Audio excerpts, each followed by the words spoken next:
today. Down here by the parking lot. I don't know if anyone's ever been out here. You know, some of you guys haven't been out here before. This parking lot here at Cache Creek. Nice size parking lot. Most everyone camps up here around this area, around this back area.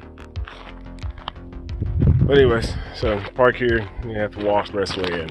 It's nice because the past year it's been. Let's see if the camera turn around. Here. Water's been flowing up here lately, so right off the parking lot you can come sluice throughout the morning and actually have water there to wash your gravel. That's pretty much what you're doing, just washing gravel washing. And as you wash your gravel, you want to set your sluice up so that you're dragging a heavy material, the magnetite and heavies, through the sluice and grabbing that gold with your mats and your V-mat. So anyways, up here you'll have a creek flow, water flow in the mornings. It usually starts to slow down right here about this time of day, 1 o'clock, 2 o'clock, and then you'll have to head down to the lower areas down there. It's quite a walk, so let's go ahead and start heading on down there.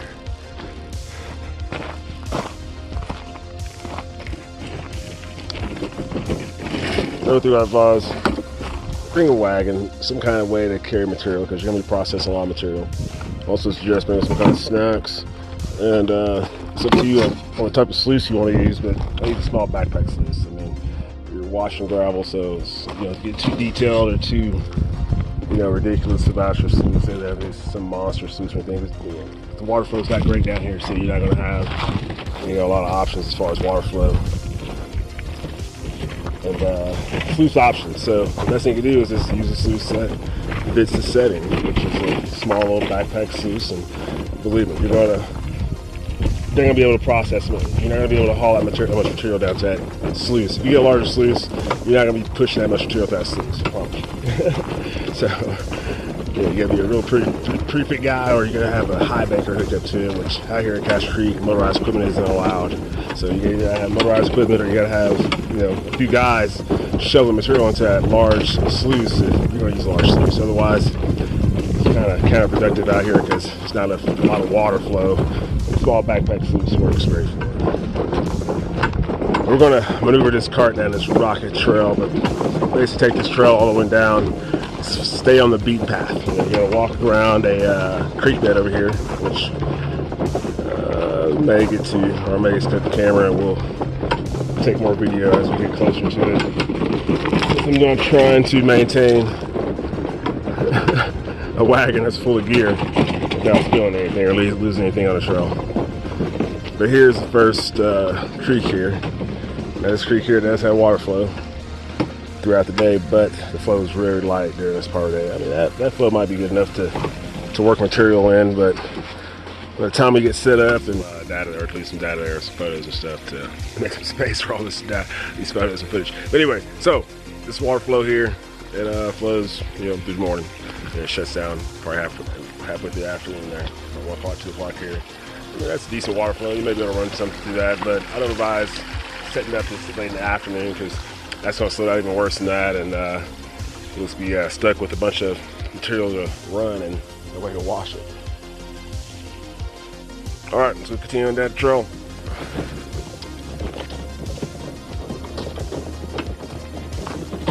You'll take note, there's a beaten path here, and it's pretty easy to navigate. There's a lot of paths around here. This can get easily lost, believe me. I've got lost out here before. I'm all airborne infantry soldier, so I've had no problem, land navving and know my cardinal directions on, consistently, sorry. But the problem is when you're in these woods and tucked in these hills a bit like this, it's hard to tell where your cardinal directions are, especially in the evenings when the sun's gone down and you're kind of trying to figure out which way is east and west. And that's kind of happened to me out here.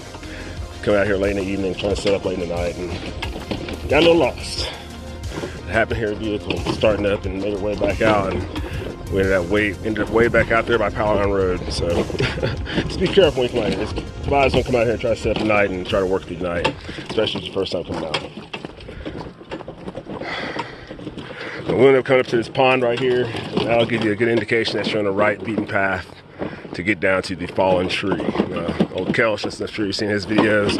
He always goes down to this fallen tree and works material, and that tree is going to work pretty well. So it's pretty much nothing but clay down there now. So, and the spot we're going to go to is a tree down south from that tree. It's about, come on, don't lose nothing. It's about another,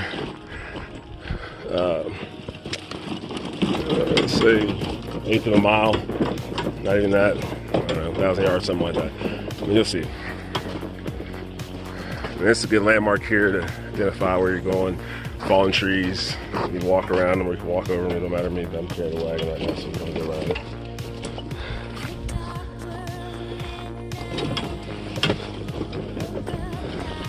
That's the nice thing about this little spot down here. It's got a trail all the way to it.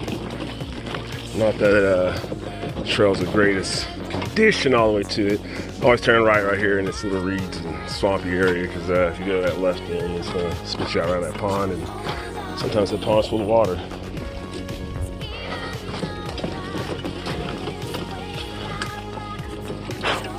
Now you can see what I mean, how much of a walk it is down here. And it is full of water for once. A lot of moisture this year. I think that was just a selling pond back when they were doing a lot of hydraulic mining down here, or it could just be a washout.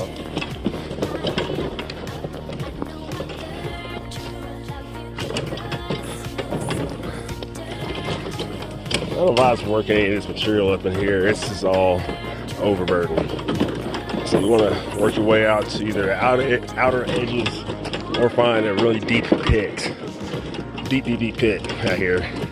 It's already been worked to pick up where someone left off at, and it was already in some virgin material. So out here is a lot of hydraulic mining, so I sprayed hoses, fire hoses, or whatever you want to call them, up on the cliff edges and in the mountainside, the hillsides here, to wash all this material down into a sluice. A large sluice box that ran all the way down from up there, all the way down through here, and it had a wash plant up top as well.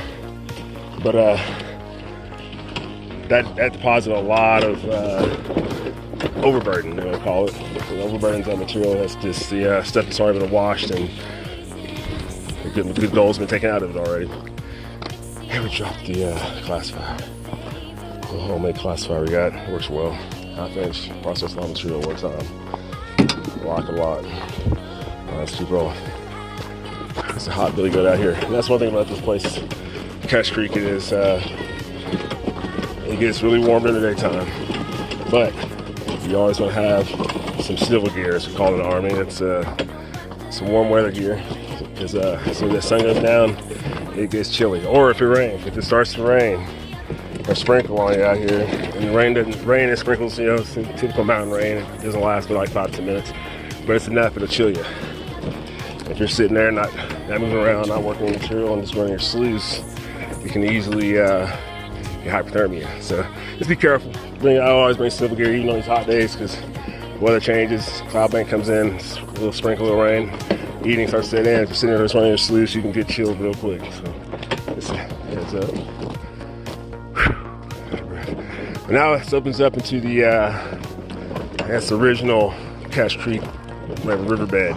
Now this material here, you know, it looks decent material. I wouldn't mind running it and just, you know, prospecting around here and see if any of this material is any good. And just go straight down from there. You know, if you find a good spot, I highly suggest just going straight down, because chances are it's a lot of overburden mixing with this shit too. So just be sure to prospect first, and that's the whole meaning of the term there, to prospect. Find some good pay material, good pay dirt, some good gold concentrations, and then start doing your mining. And that's when you start this process material. And while you're doing the process material, when I say that, I should tie this thing down, is that your wash and gravel. That's pretty much all you're doing, is just wash and gravel. You keep washing the gravel off. Washing the gravel, dragging those heavies across the bottom of your sluice. And you just, that's what I mean by that is that you set your sluice up in a way that the water flow almost blows the lighter silicon sands out, but it's just slow enough that the heavy material, your gold and your black sands and magnetite and stuff, just drives across the bottom and interacts with your mats and the ripples on your sluice. And that way the gold gets trapped. The lighter black sand and magnetite, and of course most of the blonde sand and larger rocks that have larger section modulus, I should say, get blown out of the sluice box. The sluice cleans out faster, and you can process a lot more material faster. I like to stop and listen. Just come around these areas, trying to creek beds and stuff. This is an area where predators like to stalk deer. So, you just want to make sure, especially in the dusk and early morning, the water flow is shitty. Hopefully it's good enough up there where we need it. But here's old Kelch's little fallen tree. He always has his videos out. If you ever watch YouTube videos, Kelch Guitar, I think his name is. I don't know what his full YouTube channel is, but check him out. He's got some videos here of Cache Creek. This is some of the work area, and this where it's worked pretty well. And there's a lot of clay material in there, so I'm not sure if you're familiar with working with clay, but clay is not exactly fun to run through a sluice. I can see this lost our whole bucket, the whole either way, this is the first fallen tree. Fallen tree we're going to is further down that way. So I'm gonna get this little spool here picked up, and then we'll check back in and get down to it here. This is a nice little creek, and it's got good flowing water. I think better flowing water, or just as much flowing water, I guess you could say, as the other side. But then the spot right there is a nice place to set our sluice up. So it's already been pre-positioned for us by some other miners in the past. So we're going to throw our sluice in and show you real quick how you set a sluice. So you always want to have some kind of angle of drop in there. Sometimes you can use things to dam the sides, but this is set up pretty nice. That as soon as you set it in there, it starts flowing well. So you want to try to direct the flow of the water through the sluice and get a nice little V pattern right there in the middle. And as you can see, there's bubbles in there. You want to clean those bubbles out. And if you can, bring some jet dry or something to kind of scrub your sluice down. That's decent flow. It'll get us going and hopefully keep us going. We'll see how well it flows. Actually, let me throw some material in there and kind of test it out. Oh yeah, that works nicely. That'll work good for us. So now the sluice is set. That didn't take too much, but as you can see, the water is not that high. And you just want enough so that it's interacting with the ripples there, interacting with the mat, and that you're scrubbing those heavies. You see all the heavy stuff blew out, or I'm sorry, the lighter material blew out, and silicon and larger rocks with larger section modulus blew out, and the rest of the heavies are being scrubbed across the bottom of the mat. And as you see, there's black sand. So probably going to increase that flow a little bit more. And as you can see, there's a little breach here in the water flow. So we'll go ahead and close that up so the water's not flowing off to the side there. You can just use material and some rocks. Just close that back up.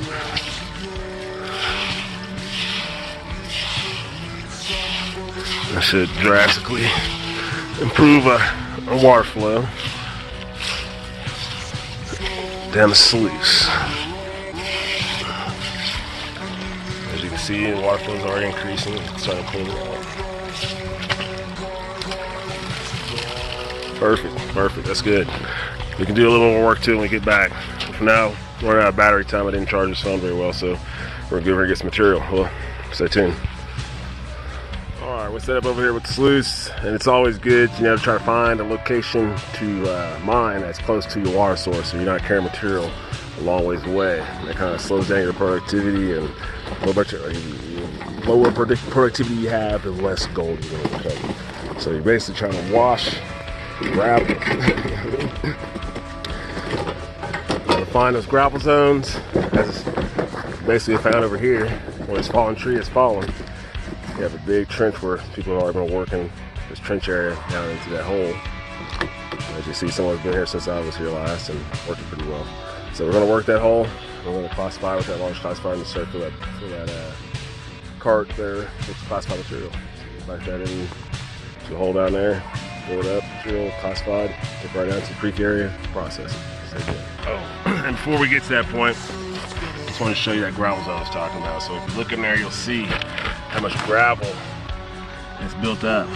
And that's what you're looking for. A lot of heavy gravel, heavy material, with a lot of coarse, sandy gravel in between it. And that's how you know a lot of heavy material built up there, and a lot of this lighter silicon that's flowing out. If you look down lower, you see the staining from the iron and the iron material that was in there. Listen to that material above it, and it's leached down and staying in the sand below it. So So this was a sandy, really sandy sandbar, and then this material got blown in here during the flash flood or whatnot, built up here by that tree. So we're gonna run this trail, see what we get. All right, back and worked about 10 buckets material. We're working on 15 buckets here now, and that's what the sluice box is looking like. We got a little bit of flake in there, a little bit of fines. I'm sure we got maybe a little nugget or two off there, a small minor nugget, or mini nugget I should say. And that green mat.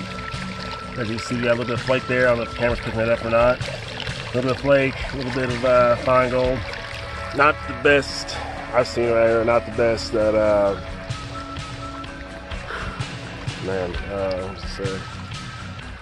sorry, I just got a text message in there. I was kind of half-ass reading. But not the best,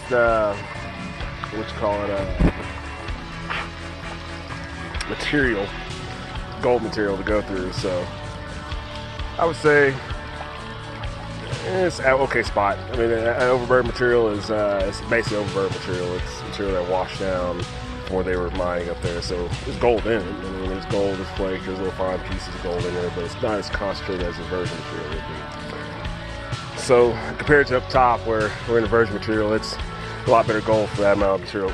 And I would say it's about as comparable, but I expect a lot more from that pit there with that all those headies and all that stuff in there and all that black sand. But of course, that could be definitely from. I think it was covering the mic. I think that could be definitely from them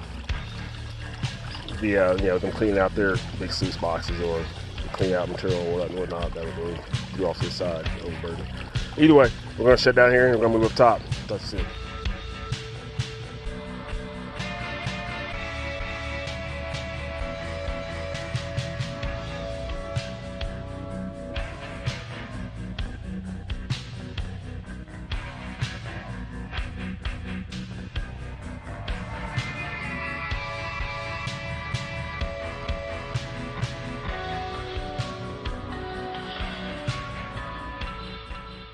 As a modern mountain man, I acquire golden gems on a regular basis.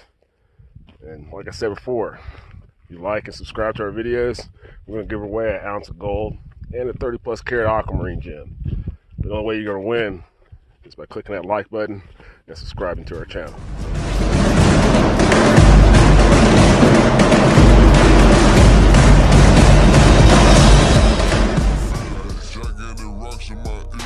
Let's get it clear. It ain't money that I can't hear.